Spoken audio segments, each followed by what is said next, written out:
Hey YouTubers, Bart 49ers Corner coming at you with a big old mail day. Got some really nice stuff, two big ones. I'm real excited to bring into the collection. Not just because they're good cards, but since I'm a PSA addict, as it were, on the registry, they're very heavily weighted cards towards the sets I got. So super stoked to pick those up. But I'm gonna make you wait for those for a little bit. So I got one raw pickup. 77 Steve Watson, not in the greatest of shape. Probably just pull a 7 on that, but it's one of 3 cards I need for to finish my 70s. Scott Graves grabbed me one of them.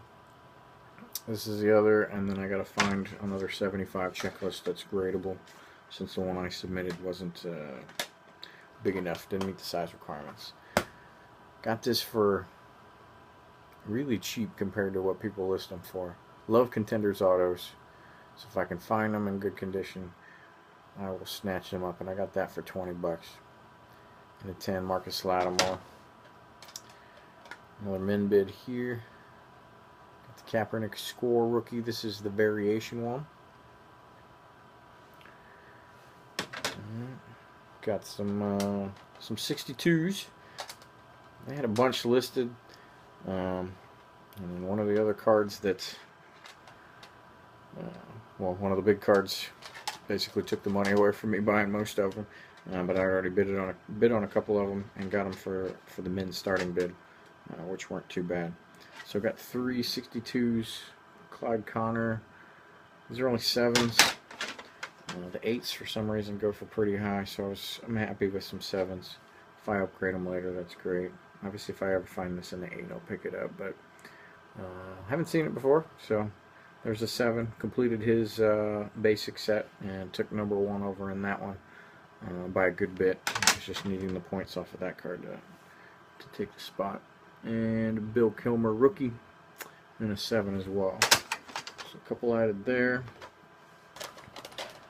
This one is interesting. Marcus Ware Topps Chrome rookie, PSA 9. Sometimes I just put random bids on cards. My watch list is pretty deep, so I don't always want to just keep watching cards. So, I put like a little random small bid on there, expecting to get it outbid at some point, just so I can keep watching it, keep it into my timeline or whatever, and but also make sure that it doesn't go for free, basically. And so I did that with this one. Got it for $6.50. I'll take it. So, good deal on that. Got some newer Niner stuff. Kind of becoming a fan of this Panini Prism stuff. It's shine, and it's cheap shine, which is good for me because it doesn't take away from my vintage pickups.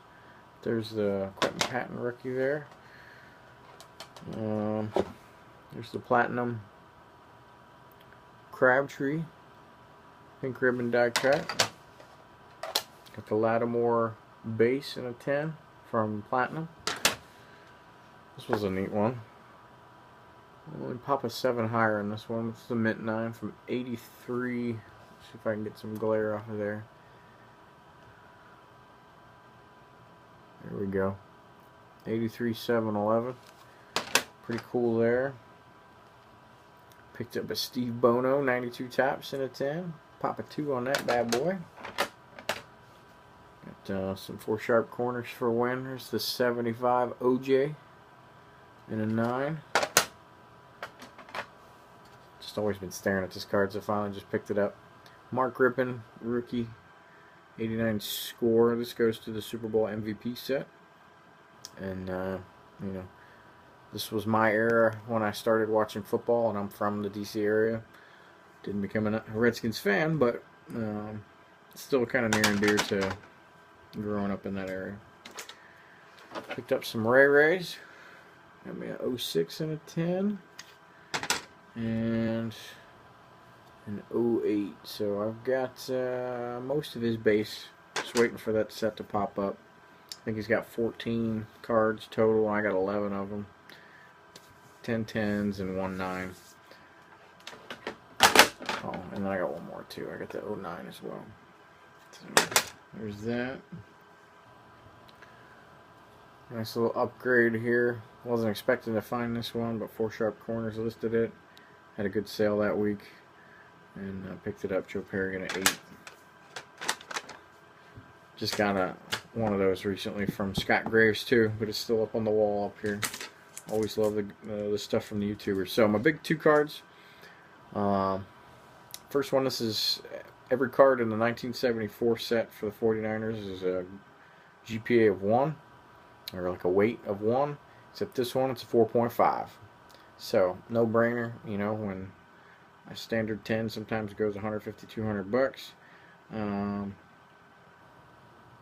If you can get 4.5 times that on the rating, the weight scale, for less than twice that, I'm gonna do it. So Steve Spurrier 74 and a 10, and that put me up to number 1 in 1974. So pretty excited about that. I also became number 1 in 73 just because the guy sold his cards off. GPA is not where I'd want it to be though. So I still got some pickups, but number 1 in that one. And then I'm on a long and expensive trek to become number 1 in 72. It's the most, I guess, collected year. There's the most people doing that PSA set, the 72 Topps 49ers, because there's a lot of set collectors for that.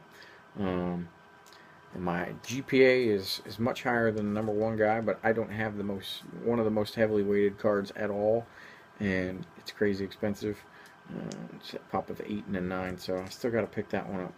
I have it raw. We'll see what it grades out to, but